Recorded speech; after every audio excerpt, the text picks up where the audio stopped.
Scottish Castle Library at night. Close your eyes and let yourself be carried somewhere ancient tonight. Somewhere the walls are thick with centuries, and the wind outside is just a sound, and the fire inside is everything. You have been travelling through the Highlands all day, and the light faded hours ago, and the storm came in from the north, the way Highland storms always do, without warning, without apology, with the full force of a sky that has no particular interest in your plans. But that is all behind you now, because you are here. You are inside. And what is inside tonight is extraordinary. Picture yourself arriving at a castle in the last of the grey afternoon light. The kind of light that makes old stone look almost silver. The castle sits on a low rise above a loch. Not a dramatic fairy tale castle with towers and battlements, though it has those too, but a lived-in castle, a real one, the kind that has been added to and altered and repaired over 500 years by successive generations, who each left their mark and then disappeared into history. The driveway is lined with old Scots pines, and the gravel crunches under your feet, and the first fat drops of rain are already beginning to fall as you reach the heavy oak door.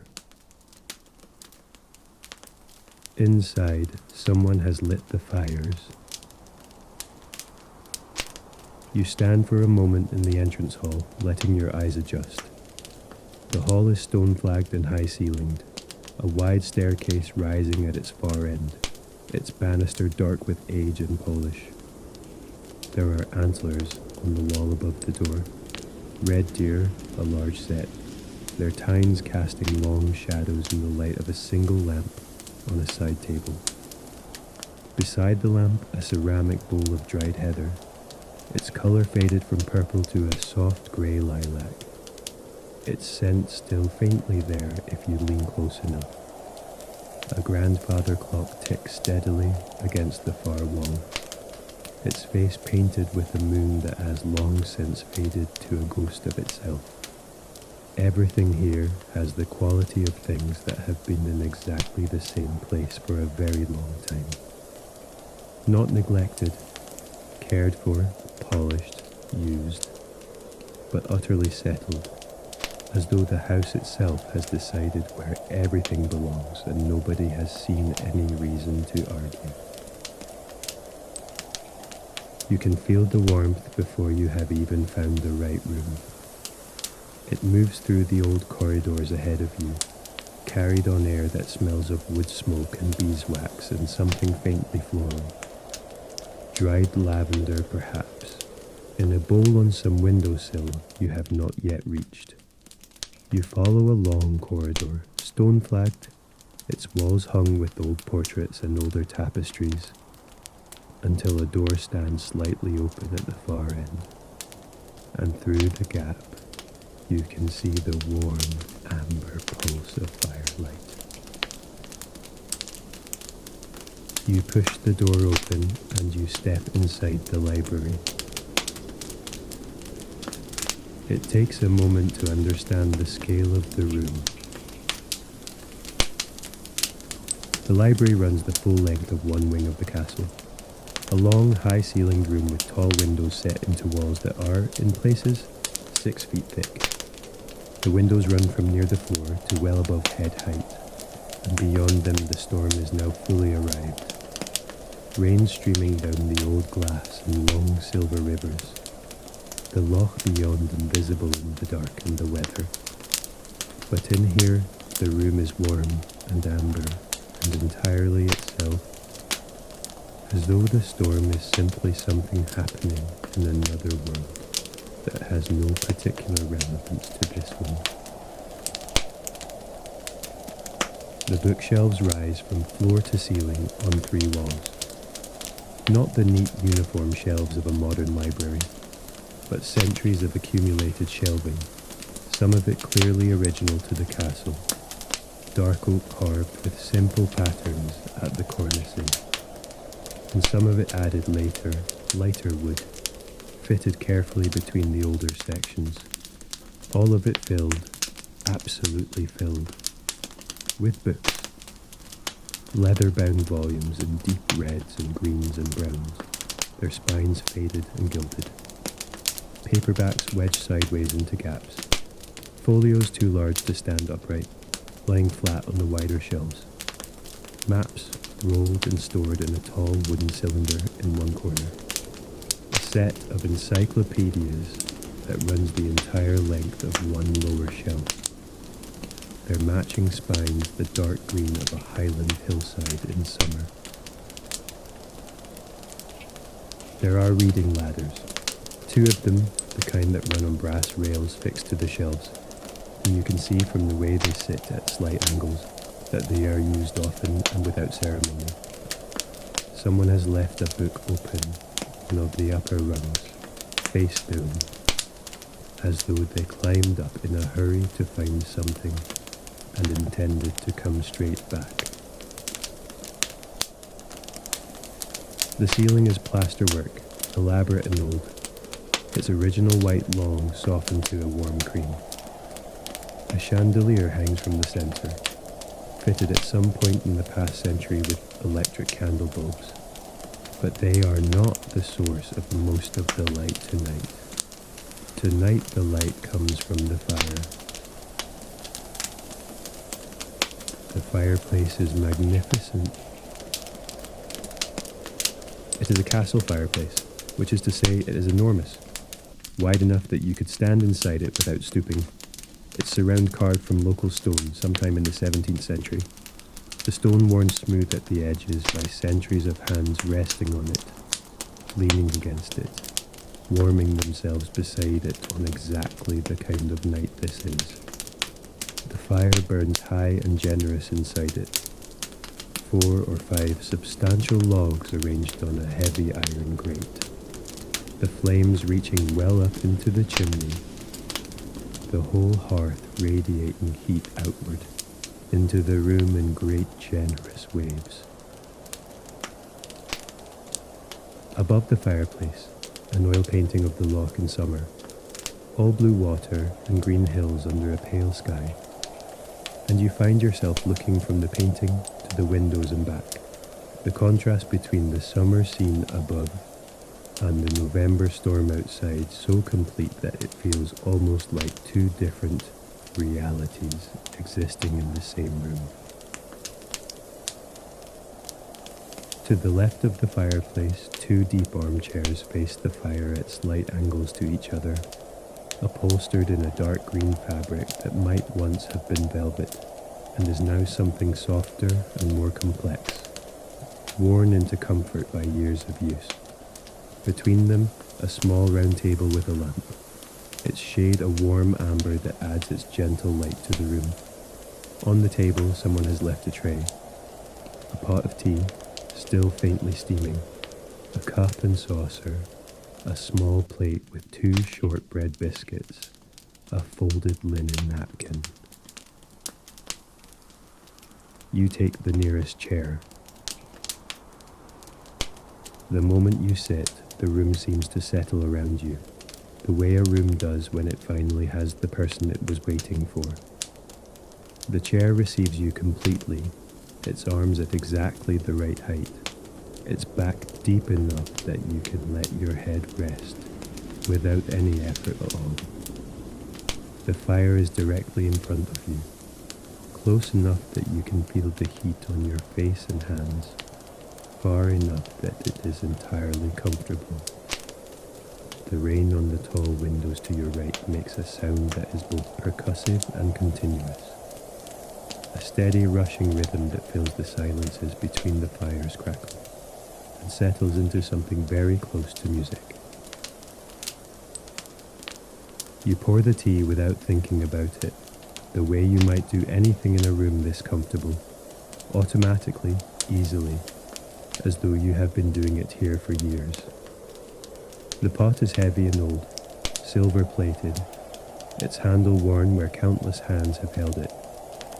The tea is strong and dark and exactly right.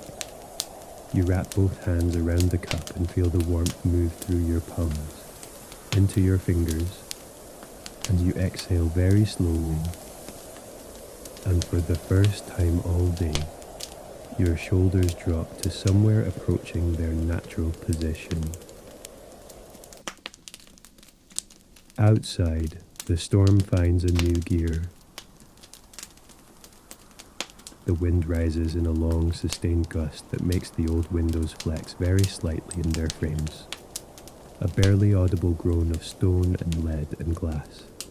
And the rain comes down harder, drumming on the sills, running in fast rivers down the glass. And somewhere outside in the dark, the loch will be churning, the surface broken and white, and the old Scots pines along the driveway will be bending, their crowns sweeping the sky. But in here, in the library, the fire simply burns. The storm is vast and the castle is old, and the fire doesn't care about either of them. You take a sip of tea and let your eyes drift to the shelves. The room has a smell that you want to stay inside forever. It is layered, the way old rooms always are. Wood smoke on top, warm and immediate. Then beneath it, the dry, papery scent of thousands of books, breathing quietly on their shelves. And beneath that, something older and harder to name. The smell of the stone itself, perhaps, cold and mineral and ancient, or the faint ghost of all the fires that have burned in this heart, across the centuries, absorbed so deeply into the walls and the ceiling, and the very air of the room that it has become simply the smell of the place itself. You breathe it in slowly and feel something in you ease that you hadn't known was tight. There are books here that have been in this library for 200 years. You can tell by the way they look, by the quality of their bindings, and the style of their spines, by the faded gold lettering that is still just legible on some of them, and entirely worn away on others. There are histories of the Highlands, their covers the dark red of old wine, their pages you can imagine thin and slightly foxed, smelling of age and scholarship. There are collected works of poets, Burns of course, but others too. Less famous names in smaller volumes tucked between the larger ones. There are natural histories, their spines decorated with engraved illustrations of birds and plants and fish. The kind of books that were made to be beautiful as well as useful. And then there are the newer editions, the books that arrived over decades and were simply absorbed into the library without ceremony. A paperback thriller with a cracked spine, its cover faded from being left in a window. A stack of gardening magazines from the 1980s, their covers slightly damp curled. A children's picture book, wildly out of place between two leather-bound volumes of a Victorian encyclopedia, which somehow makes it more charming rather than less. The library has been added to constantly by everyone who ever lived here, and it shows in the most beautiful way. It is not a curated collection. It is an accumulated one. It is the reading history of a place and the people who loved it, laid out on shelves and left for whoever comes next. You wonder idly what you would add to it if you lived here. What book you would bring and slide into a gap on the shelf and leave behind. The fire crackles, bright and sudden. The tea is warm in your hands. The storm outside has settled into a rhythm now. Not quieter, exactly. If anything, the wind has risen further, and the rain is heavier than it was an hour ago. The kind of rain that falls in solid curtains, rather than individual drops, that turns the air itself a darker shade of grey. But it has found its pace, the storm, it has committed to its work, and there is something almost restful about weather that has decided what it is going to do and is simply doing it. The gusts come in long pulses, rising and subsiding, and in the troughs between them, you can hear the fire more clearly, and the rain on the glass, and the occasional distant sound of a door somewhere in the castle moving in the draught. The room around you is very still. There are other chairs in the library, a long window seat running beneath the tall windows, its cushion faded to a gentle stripe of blue and cream, and 3 or 4 other armchairs in various parts of the room, angled towards reading lamps that are currently unlit. There is a large library table in the center of the room, its surface covered in a controlled scatter of objects. An open atlas, its spine cracked from heavy use, a magnifying glass on a wooden handle, a small bronze statue of a stag that serves as a paperweight, a letter written in a hand that you cannot quite read from here, sealed with a dark wax stamp. In the corner nearest the window, a globe on a wooden stand, its surface the aged pale yellow of old vellum. The countries marked in faded colours, the oceans a washed-out blue. You can see from here that some of the political boundaries are wrong, drawn to match a world that no longer exists, which makes the globe a kind of historical document as well as a navigational one. The whole room is like that, a kind of document, a record of the people who came before you, what they read, what they thought about, what they needed from a room like this on a night like this. The whole room is like that, a kind of document, a record of the people who came before you, what they read, what they thought about, what they needed from a room like this on a night like this. You think about them vaguely and without any particular focus. The people who sat where you are sitting now, across all the years this castle has stood. The people who built it, who laid these stones and cut this timber and fitted these shelves. Who stood back and looked at what they had made and felt, perhaps something like what you feel now. The satisfaction of a room that is entirely what it is supposed to be. The people who filled the shelves, generation by generation, carrying their books up these stairs and along these corridors, and adding them to the collection without ceremony. Because the collection was simply what happened when people lived in a place and loved reading and had nowhere else to put things. The people who sat in storms like this one and poured their tea and felt the fire and thought thoughts that are now entirely lost, though the room that held those thoughts is still here, still warm, still waiting. There is a photograph on one of the lower shelves, wedged between 2 large volumes of a Victorian natural history, in a small silver frame that has tarnished to a dark pewter. You cannot make out the detail from where you sit, but the general impression is of a family group outside the castle door. Formal clothing, straight backs, the slightly uncomfortable look of people who were asked to hold still longer than felt natural. They are long gone, whoever they were. But the room they loved is still here, still warm, still doing exactly what it did for them. And what they needed, you think, is exactly what you need. Warmth, light, the sound of rain on old glass, a chair that fits you perfectly, and the sense, deep and physical and wordless, that you are exactly where you should be. You set down your teacup. It makes a small clean sound against the saucer, and then the room is quiet again, except for the fire and the rain, and the wind working its way around the old stones of the castle outside.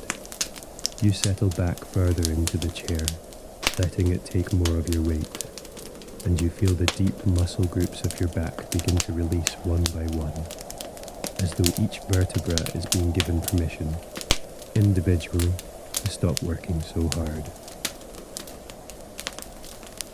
Your legs are warm. The fire reaches them even here, a gentle and even warmth that has moved through your jeans and into the muscles of your thighs, and you stretch slightly, just enough to change the angle, and then you are still. The shortbread on the plate is good, buttery and not too sweet, the kind that crumbles at the edge of each bite in exactly the right way. You eat one slowly, without particular attention, the way you eat something when eating is not the point, but simply a pleasant thing happening in the background of the larger contentment. The fire settles. A log shifts with a soft internal sound, something deep and woody, and the flames rearrange themselves around the new configuration, finding new paths, rising briefly in a bright peak, before settling back into their long, steady burn. The light in the room shifts for a moment, pulses gently, and then steadies. Outside, the storm. Inside, the fire. Between them, the old stones of the castle and 5 centuries of rain just like this one, weathered and outlasted, and waited out beside fires just like this one. You are not thinking about anything in particular. This is a rare and valuable state. The mind that has been running all day, processing and planning and responding and anticipating, has finally found the natural limit of its energy and settled, the way a stream settles when the gradient levels out, from rushing water into something slower and wider and less urgent. Thoughts arrive occasionally, but they are loose and unhurried things, more like impressions than thoughts. The colour of the fire, the texture of the chair's arm beneath your hand, the smell of the room, wood smoke and old paper, and something beneath both of those, the ancient stone smell of a building that has been standing long enough to develop its own particular atmosphere. You find yourself looking at the books again, not reading them, not even reading their spines, just looking at the mass of them, the sheer accumulated weight of all that thinking and imagining and recording and storytelling. All those words written down by all those people in all those different times and places, gathered here by chance and intention and inheritance into this one long room, in this one old castle, on this one hill, above this one loch. There is something almost overwhelming about it if you think about it directly. So you don't. You just look at the colours of the spines, the dark reds and greens and browns, the occasional bright paperback cover incongruous among the leather, and you let the looking be enough. You are not reading, though you are surrounded by 10,000 books. You do not need to read. The library is doing everything it needs to do, simply by being what it is, by holding you in its warmth and its amber light and its long accumulated quiet, while the storm outside does what it does. There is a particular pleasure in being inside during a storm that has no equivalent in fair weather. It is not simply the absence of discomfort. It is something more active than that, a heightened awareness of safety, of shelter, of the specific and ancient human satisfaction of being inside something solid, when the world outside is wild. The fire is not just warm. It is warm in contrast to the cold that the storm is delivering to everything outside these walls. The chair is not just comfortable. It is comfortable in contrast to the wind and the rain and the dark that exists just beyond the glass.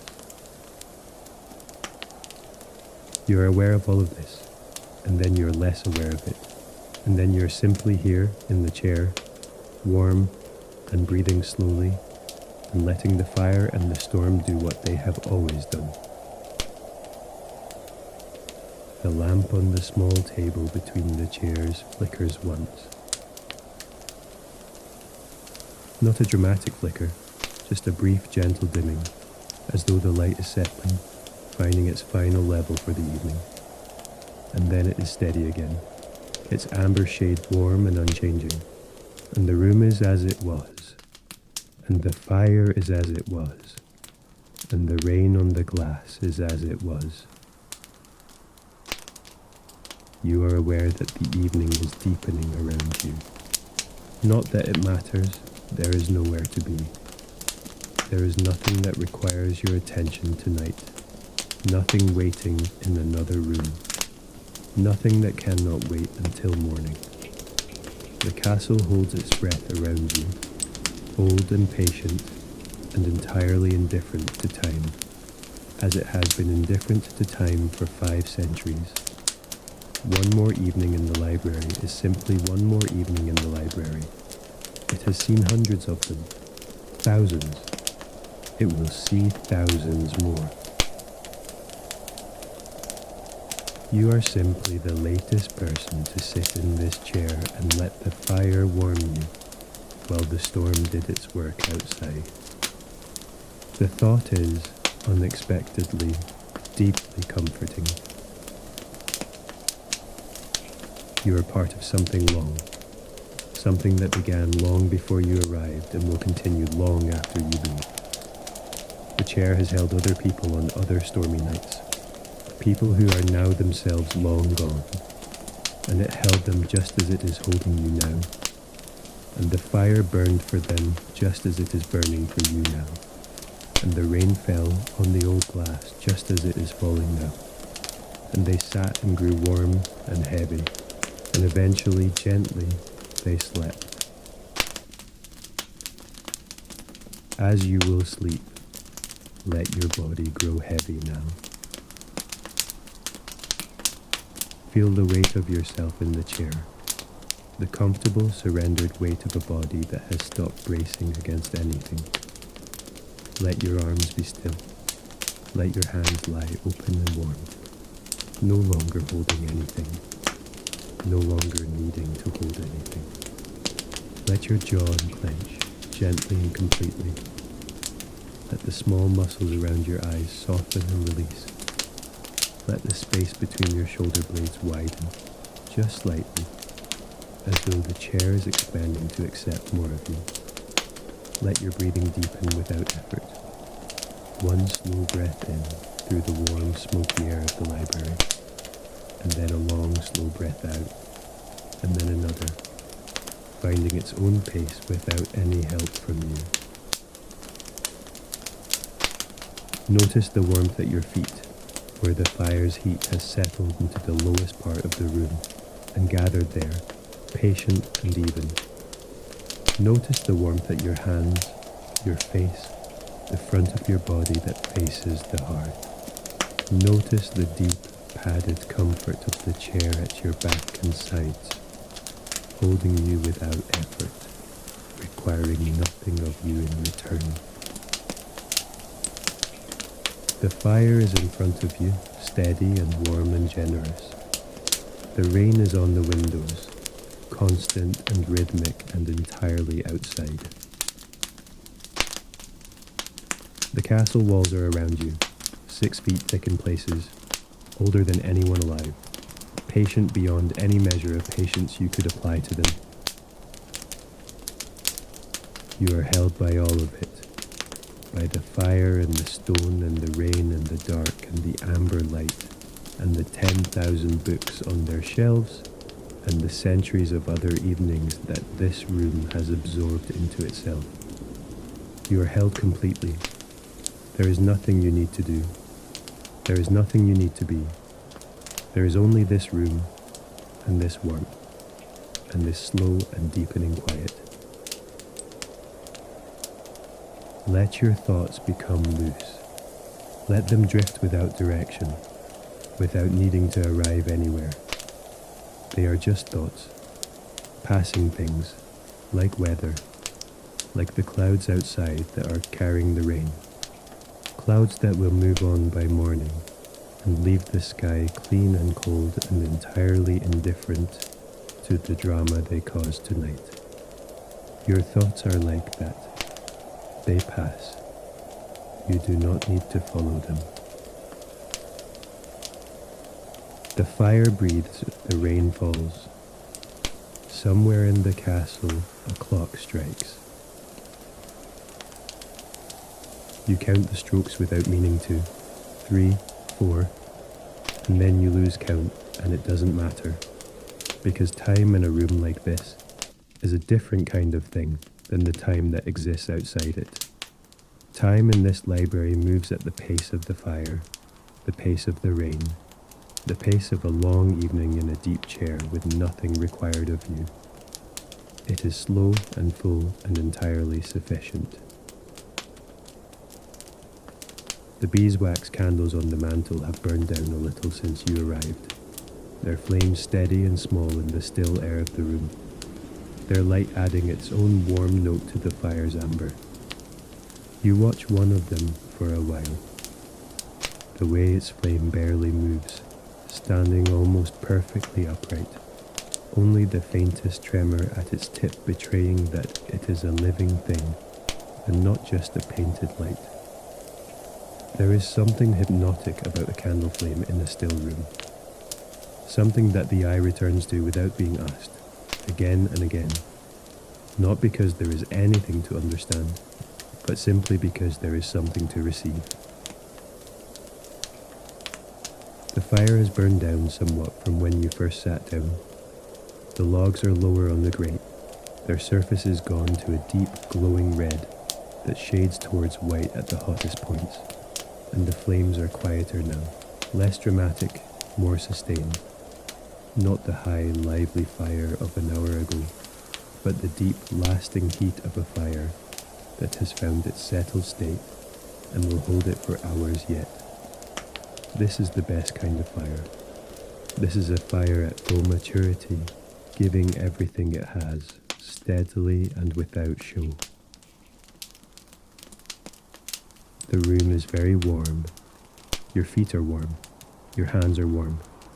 The back of your neck is warm, where the chair's upholstery presses against it.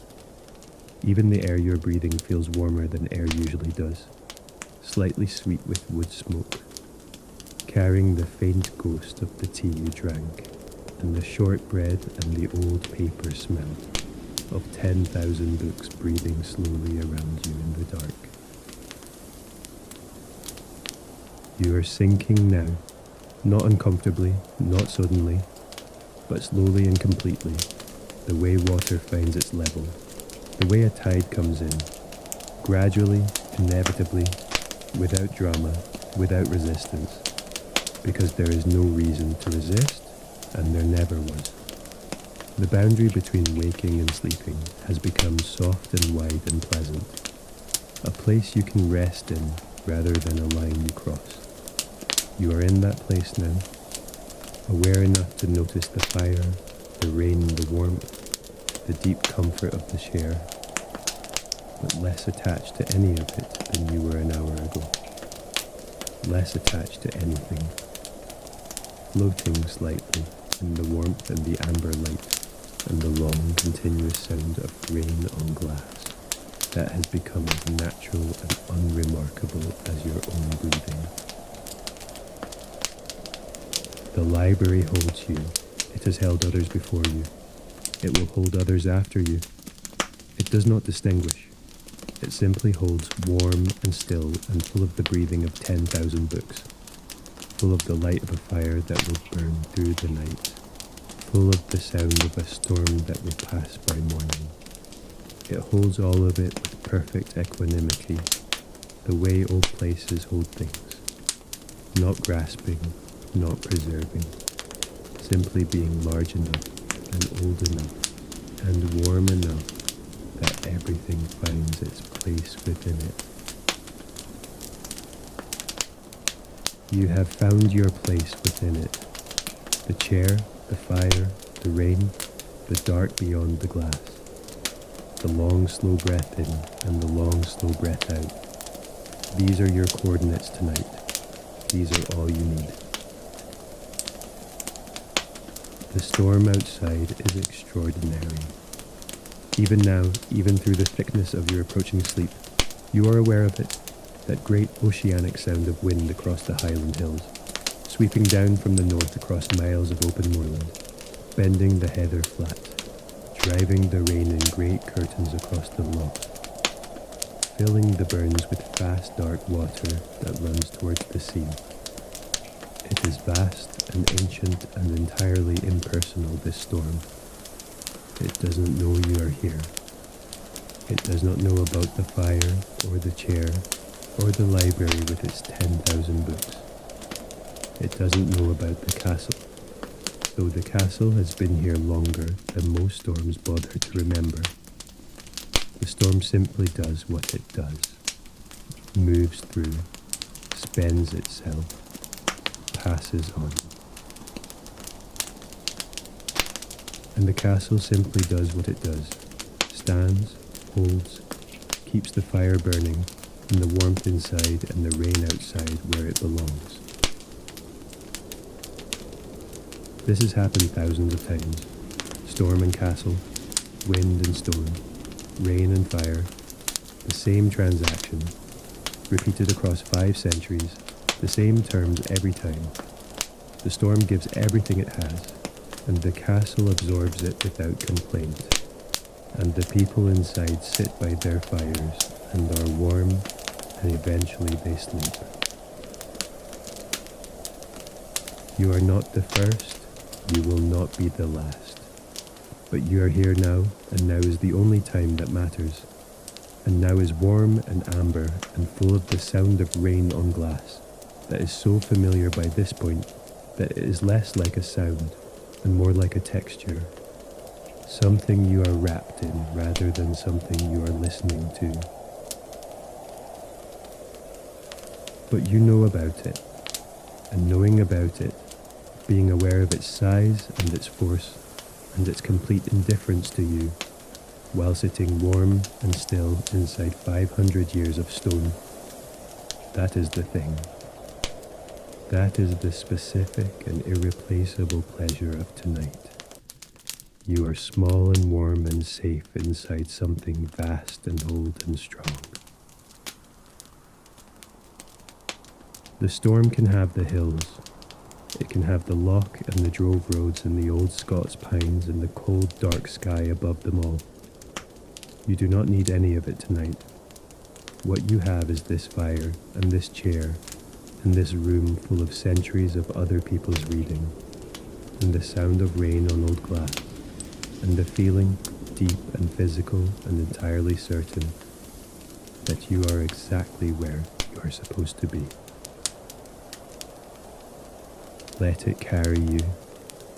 Let the sound of the rain on the windows carry you, that long, continuous rushing sound that has no beginning and no end, that asks nothing of you, that simply continues. Let the warmth of the fire carry you, pressing against your face and hands with its steady, patient heat. Let the deep silence of the library carry you, that old and accumulated quiet that has been building in this room for centuries, soaking into the stone and the shelves and the leather of the old books, available to anyone who sits still long enough to feel it. You are sitting still. You have been still for a long time now. Your breathing is very slow, In and out, in and out. Each breath a little slower than the last, each exhale releasing something. Some last small tension, some remaining trace of the day, some thought that was still trying to hold on. Let it go. The fire glows. Not burns now, glows. The logs have given most of what they had, and what remains is the deep, pulsing red of embers at the height of their heat, more beautiful in their way than the flames that preceded them, more honest somehow, more essential. This is what fire is, underneath everything. This steady, patient, silent heat. This light that asks for nothing and gives everything. The rain continues. It will rain all night on the Highland hills. It will rain on the loch and the drove roads and the old churchyards and the empty glens and the long dark slopes of the mountains. It will run in rivers down the stone walls of the castle and fill the gutters and rush away through old drainage channels that were laid down centuries ago by people who understood this kind of rain, who knew it intimately, who built their building and their lives around the certainty of it. And in the morning the rain will stop, because all rain stops, and the sky will clear from the west the way Highland skies always clear. And there will be that particular quality of light that comes after a storm. Everything washed and bright and newly made. The loch flat and silver, the hills a green so deep it is almost painful. The air so clean it feels like drinking cold water.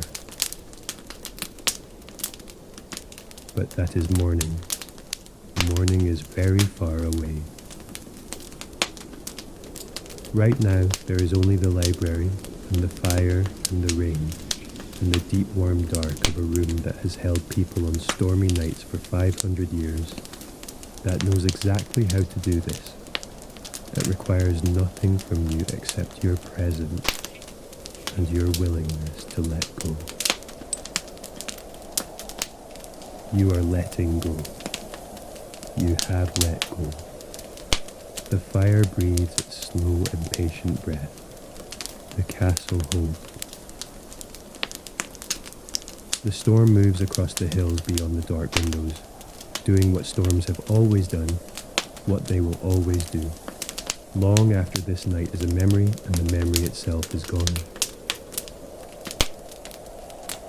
And you are here in the warmest room in the world, in the oldest chair, beside the oldest fire, and the rain is falling, and the books are breathing around you in the dark, and everything is exactly as it should be. Sleep now, you are already almost there. The fire glows, the rain falls, the old stones hold the warmth, and you sleep.